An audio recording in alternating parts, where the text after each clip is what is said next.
So let's talk about the slice. Lots of golfers struggle with slicing, whether it kind of starts off towards the right hand side and curves further right, or whether it starts left and curves right. It's a really, really common problem.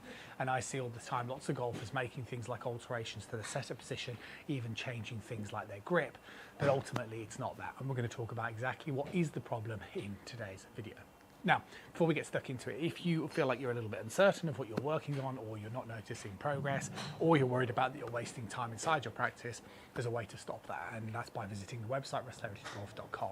You can come to visit for face-to-face lessons, or we can start working together as of today if you're to sign up to one of the online programs. Right, back into the video. The reason why you'll be slicing the golf ball is because the club face is open to the club path. So whether you're swinging in to out, whether you're swinging out to in, your club face is theoretically still too open.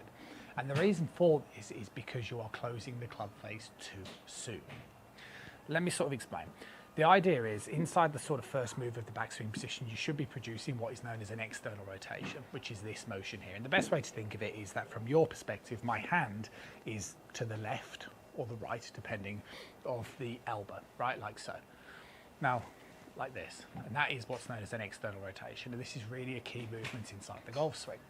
So you'll do a bit of an external rotation inside the first move, and then you should do more external rotation to complete the backswing position. Now, the idea is that you should bring the club down where the right upper arm moves to the side of the body, and you'll have a bit of rotational movement inside there as well. Okay, and as this arm continues to straighten, it advances the club down, but as you can see, I'm still maintaining this external rotation, meaning not this. And it's not until very late in the downswing that the club face should be square. And this isn't like anything, you know, completely new. If I was to use the positional trainer here, the gravity wand, again, this is exactly the same sort of design, right? If I got set up, the idea is you can practice with this, and I've got a stick on the floor to represent my target line. That's the external rotation. I swing up to the top, and as I come into the downswing position, you can see this continues to point towards my target line, and that's me maintaining this external rotation.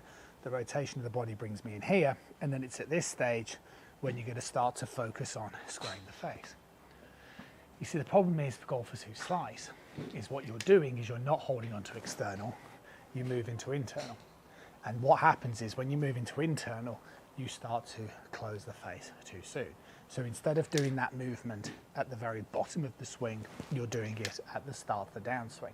And this is why you'll either swing over the top, out to in very steep, or golfers then, they still do this type of movement, but what they do is they compensate with a big rotation in the backswing, try and hit from the inside. You still do this, so you end up swinging in to out with an open face because it's the same sort of motion. So the key thing that you've got to understand is, yeah, the club face in the golf swing needs to close.